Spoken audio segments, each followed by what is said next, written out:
구필화가라는 일이 있습니다. 구필화가란 온몸이 마비가 되어서 이제 목 위만 살아 있어서 입술에 그림을 그리는 붓과 연필을 물고 입으로 그림을 그리는 사람을 구필화가라고 합니다. 구필화가 김준호 씨는 군에서 복무 중에 척추 중에서 가장 중요한 경추를 다쳐서 전신마비가 환자가 됩니다.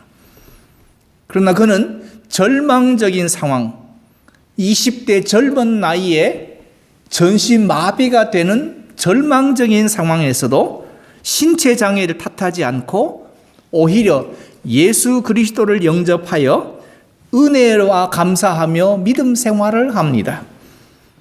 이 사람은 4가지를 감사했는데, 첫째가 내가 전신마비 환자가 되었기 때문에 내가 주님을 만나서 영접했습니다. 그래서 감사합니다. 그럼 2번째가 군대에서 다쳤기 때문에 치료비를 해결할 수 있게 돼서 하나님께 감사한다. 셋째는 원어병원에 입원하는 중에 지금의 아내를 만나게 된 것을 하나님께 감사한다. 그때 그 아내는 병원 실습생이었습니다. 4번째가 남들이 하지 못하는 구필화가, 입으로 그리는 화가가 된 것이 감사하다. 손과 발이 멀쩡한 우리들이 봤을 때는 너무나 불행하고 안타깝고 절망적인데 오히려 그 사람은 하나님께 감사했습니다. 지금의 우리는 옛날의 임금보다 더 편하고 더 잘 먹고 더 잘 입고 더 잘 사는데 왜 현대인들은 감사가 없고 기쁨을 누리지 못하는가? 그 해답은 이것은 마음의 문제다. 즉 가치관의 문제이기 때문입니다. 너무나 높은 것만 바라보고 있으니 오늘의 현재는 감사할 것이 하나도 없습니다. 이 가치관과 마음은 믿음에 의해서 변할 수 있습니다. 그렇다면 몇십 년 예수 믿었다면, 저는 모태신앙인데요라고 여러분이 자랑한다면 지금쯤 여러분은 예수가 되어야 합니다. 왜냐하면 가치관과 마음의 생각은 믿음에 의해서 변화되기 때문입니다. 그러나 지금의 여러분의 모습이 믿음의 결과라면 그 믿음이 과연 주님이 기뻐하실 믿음인가? 그러고도 여러분이 감사하다고 말할 수 있는가? 스스로 자문자답하셔야 합니다. 사람은 그 마음을 어디에 두고 사는가가 그 사람의 생활 전체를 지배합니다. 무엇을 중요시하고 사느냐가 현재 행복과 마음과 기쁨을 좌우합니다. 현재 눈에 보이는 물질, 이것을 중시하면 여러분은 감사할 수 없고 결코 행복할 수 없습니다. 그러나 반대로 미래, 영혼, 눈에 보이지 않는 영원한 것을 바라보면 여러분은 믿음이 우리에게 은혜로 주는 기쁨과 소망과 행복을 누리고 살 수 있습니다. 현재만 보고 물질이나 건강이나 평안함이나 이런 것들을 보는 사람은 언제나 염려와 그리고 불안과 열등감과 그리고 빈곤감을 느끼게 됩니다. 그리고 쉽게 절망하고 쉽게 자포자기하게 됩니다. 결국 무기력한 사람이 되고 이런 사람들이 대부분 우울증에 걸립니다. 내가 왜 우울한가? 생각해 보시면 믿음으로 내가 변화되지 않았기 때문입니다. 사도 바울은 오늘 성경 말씀에서 말합니다. 그리스도의 평강이 너의 마음을 주장하게 하라. 내 마음이 향하는 방향이 내가 가는 것이 아니라 그리스도의 평강으로 채워서 그 평강이 너희 마음을 주장하게 하라. 평강을 위하여 너희가 한 몸으로 부르심을 받았나니 또한 너희는 감사하는 자가 되라. 감사하는 자가 되라. 그러므로 감사하는 자의 심령에는 그 감사하기까지 그를 이끌어온 것이 그리스도의 평강이 우리 마음을 주장하게 하셔서 우리가 감사하는 자의 자리까지 오게 된 것입니다.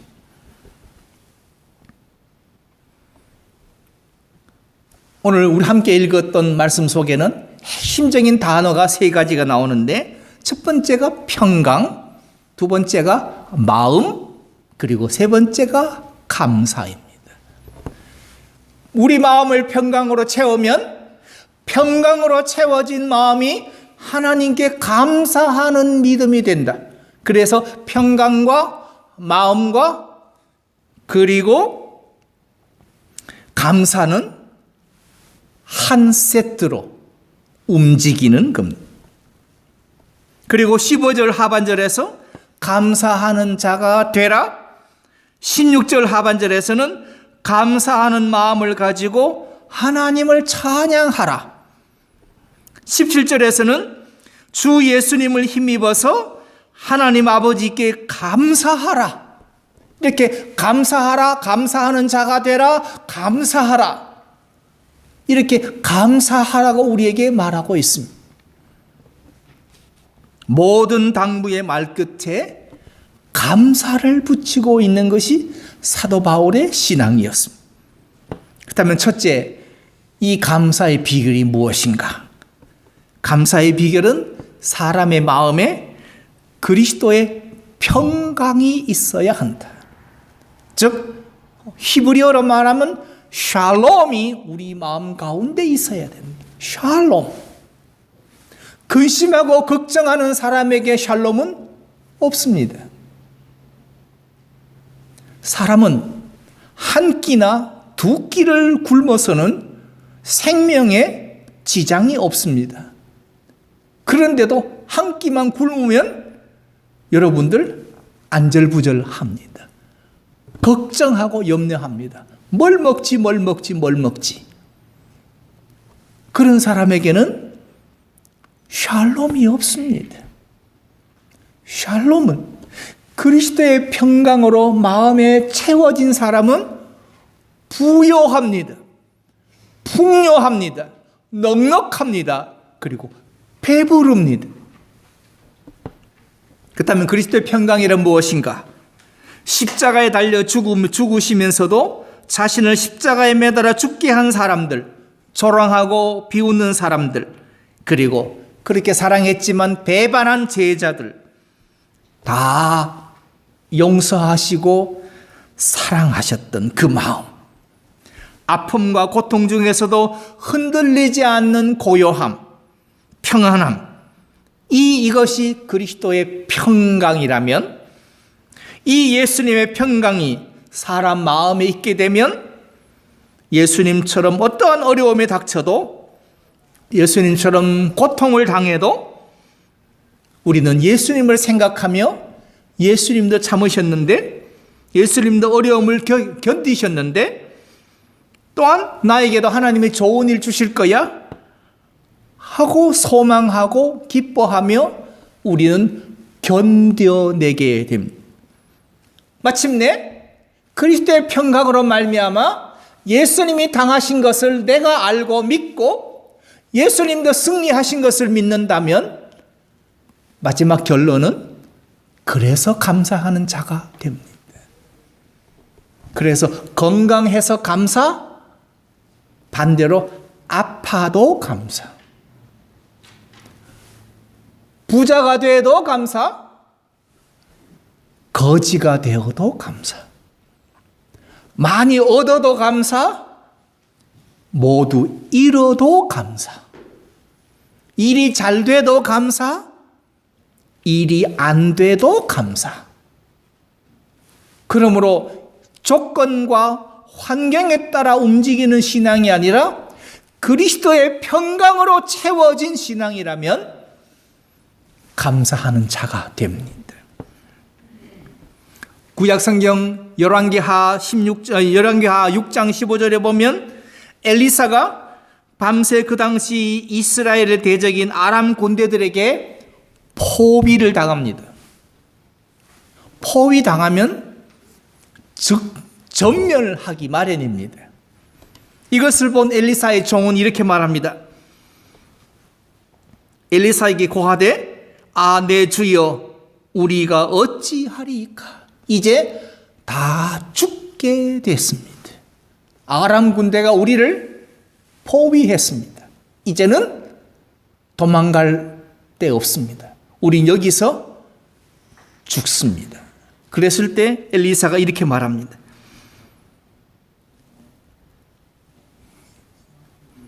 대답하되 두려워하지 말라.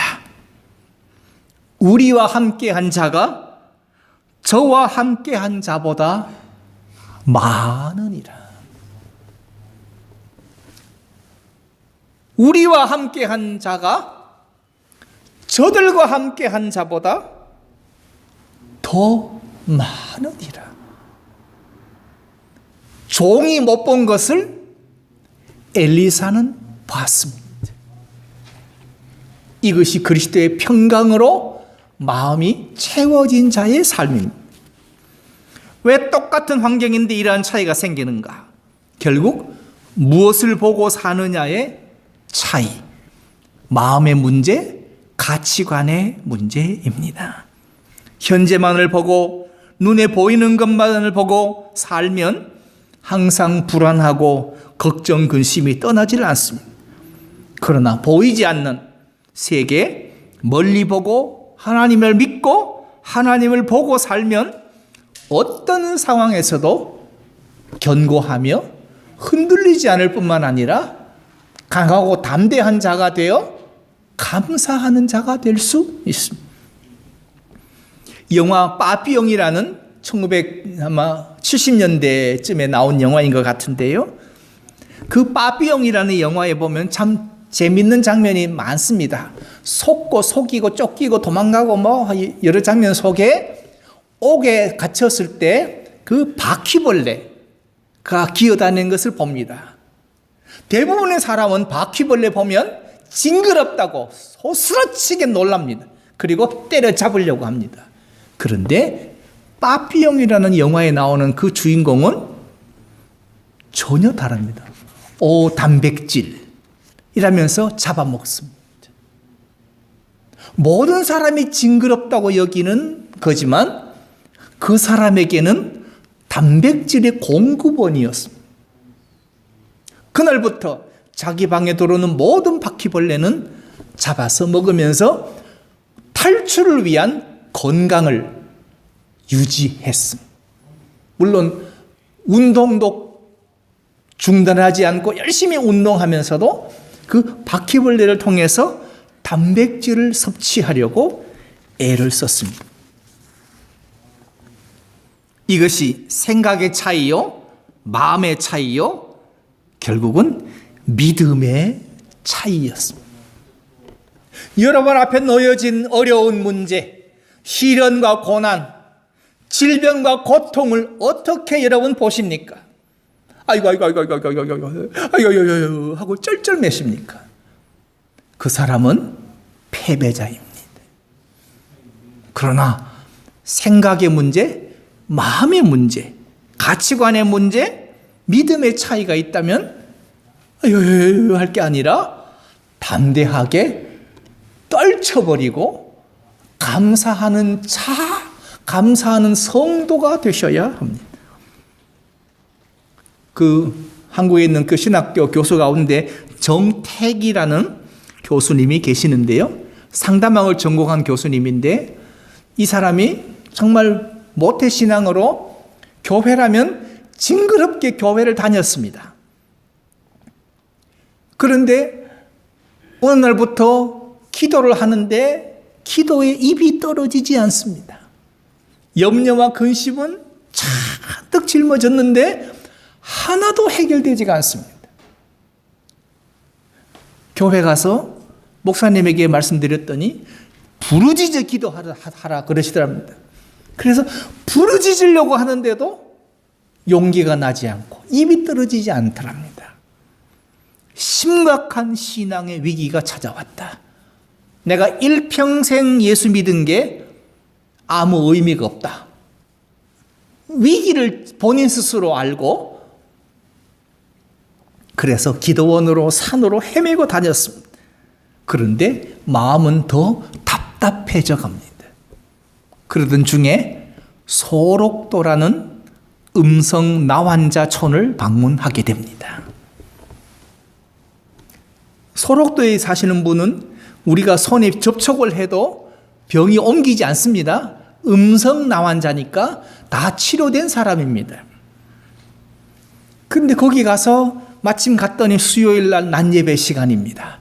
예배 참석하고 다 통성기도 합시다 하고 막 통성기도 하는데 이 정택이 교수도 이제 통성기도 하려고 무릎을 꿇었습니다. 아무리 몸부림쳐도 입이 떨어지질 않습니다. 그런데 그렇게 답답하던 중에 뒤에서 들려오는 어느 그 한센병 환자의 기도 소리가 귀를 때렸습니다. 하나님, 저에게 주신 은혜가 어찌 이리 큽니까? 주님 어찌하면 제가 주의 은혜를 갚을 수 있겠는지요? 기도 소리는 계속되었습니다. 말할 수 없는 은혜를, 감당할 수 없는 은혜를, 계산할 수 없는 은혜를 주신 건 하나님 감사합니다. 내가 무엇이 간데 이렇게 사랑하시고 은혜를 주십니까? 이 나환자는 감사의 기도만 드렸습니다.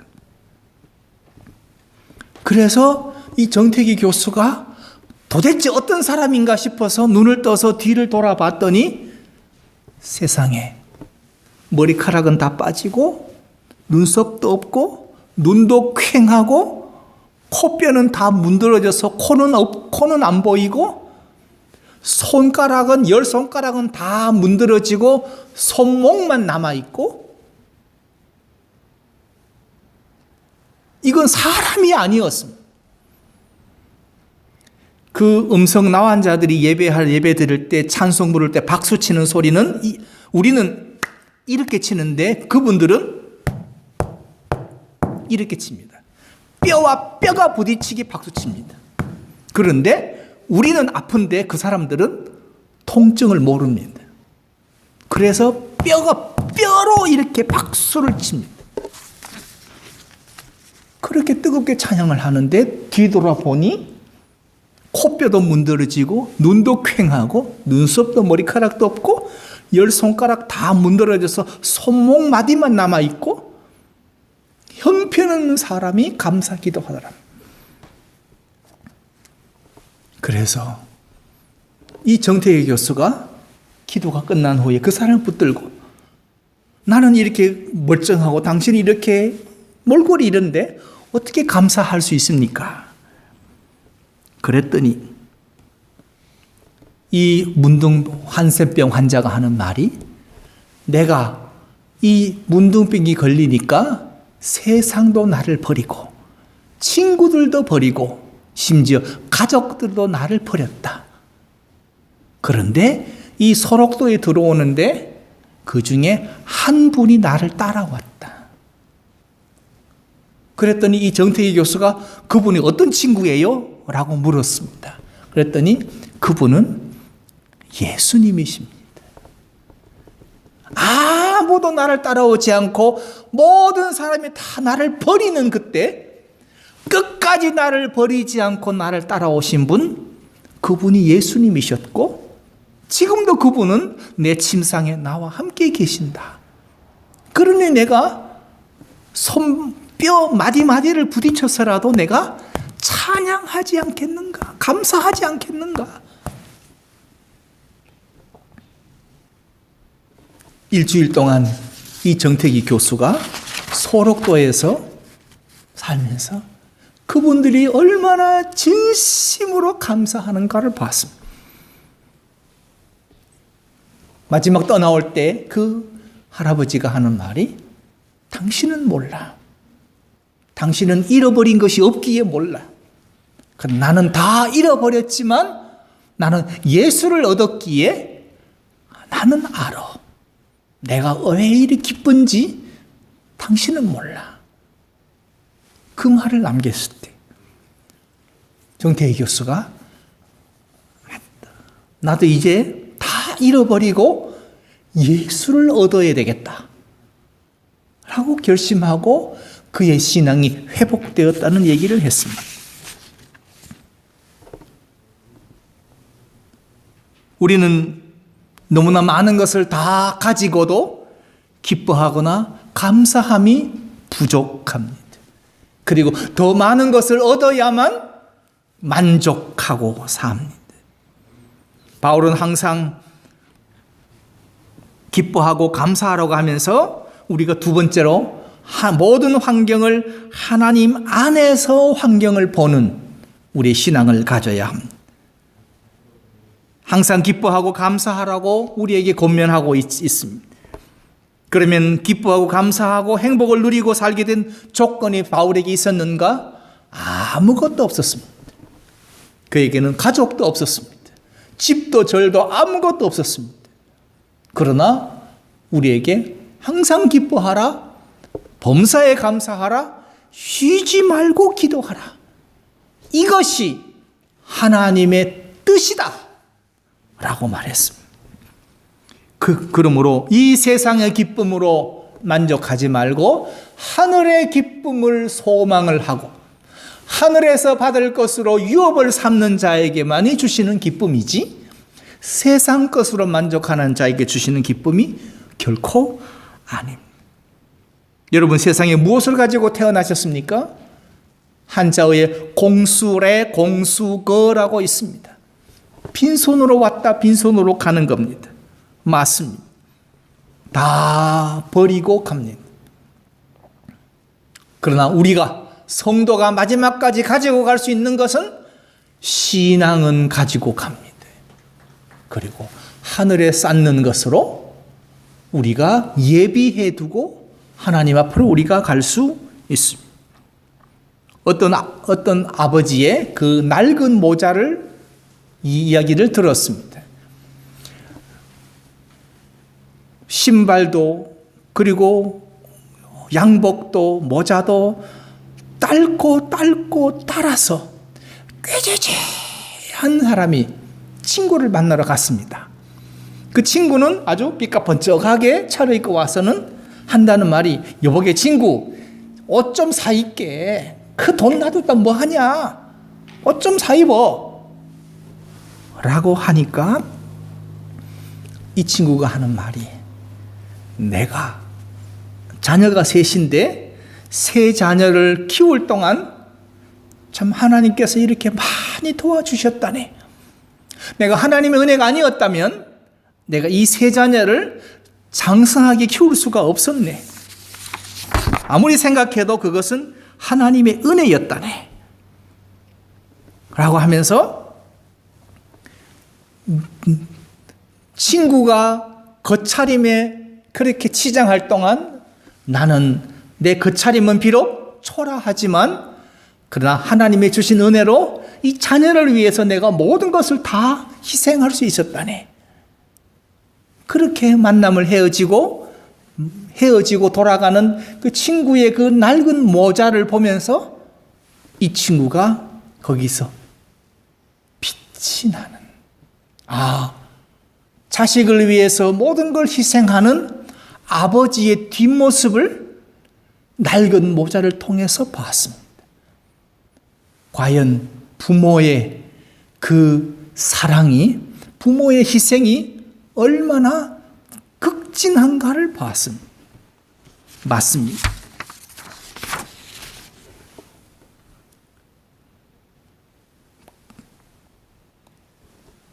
낡은 모자 위에서 빛나는 후광을 보며 인생이 진정 하나님께 은혜에 감사하고 찬송하는 삶이 되어야 합니다.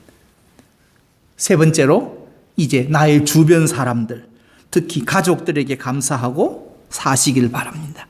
우리가 지금 이 자리에 있기까지 도와주신 모든 사람분들, 걱정하고 뒷발해 준 직구들, 그리고 부모, 선생님과 친구, 가족, 그리고 사랑하고 돌봐준 사람들, 더욱이 나를 전도해서 예수 믿게 해준 고마운 분들, 함께 신앙이 자라도록 인도해준 성도님들, 이런 사람들에게 이제는 감사하는 추수감사절이 됐으면 좋겠습니다. 어떤 형제가 심한 정신병을 앓는 아내를 둔 사람이 있습니다. 그는 친구들에게 아내를 자랑하고 아내가 자기 인생에 큰 영향을 끼쳤다고 감사했습니다. 아내는 정신병자인데도 만일 우리 가정에 그런 고통이 없었다면 하나님을 의지하지 않고 내 멋대로 세상을 벗삼아 살았을 것이다. 그런데 아내의 그 질병으로 고통하는 아내 때문에 내가 하나님을 더 의지하게 되었고, 내가 낮아지게 되었고, 내가 하나님께 붙들린 자가 될 수 있었다. 그래서 나는 하나님께 오히려 감사합니다. 다른 사람들은 어렵다고 말하지만 나는 감사한다 라고 어떤 형제가 자신의 가정에 있는 문제를 통해서 하나님께 붙들릴 수 있었음을 감사하고 오히려 더 낮아지게 된 것을 감사하는 신앙인의 모습을 보면서 참 아름다운 성도라 생각할 수 있었습니다. 오늘 여러분을 오늘 이 시간까지 하나님께 붙들리도록 이끌어 주신 모든 분들께 감사하시고, 여러분의 상황 속에서 하나님을 보시고 거기에서 하나님을 만나서 하나님의 은혜로 우리가 그것을 이겨내는 성도가 되어야 추수감사절의 성도가 아닌가 생각합니다. 그래서 2019년 추수감사절에는 하나님, 예수님께 감사하고, 그리고 교회와 성도, 그리고 가족과 이웃에 대한 감사를 생각하는 절기가 됐으면 합니다. 그 뒤를 보시면 악보가 하나 있는데요, 송명이라는 뇌성마비 시인의 시가 있습니다. 그 시는 이렇습니다.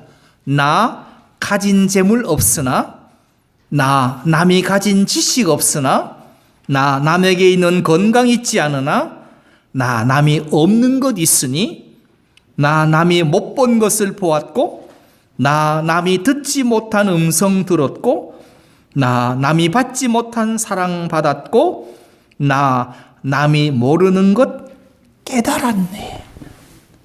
얼마나 놀라운 일입니까? 뇌성마비, 전신의 뇌성마비 환자가 남들이 보지 못한 것을 봤고, 듣지 못한 것 들었고, 그리고 받지 못한 사랑 받았고, 그리고 모르는 것 깨닫게 된 하나님께 감사하는 찬양입니다. 함께 찬양하십시다.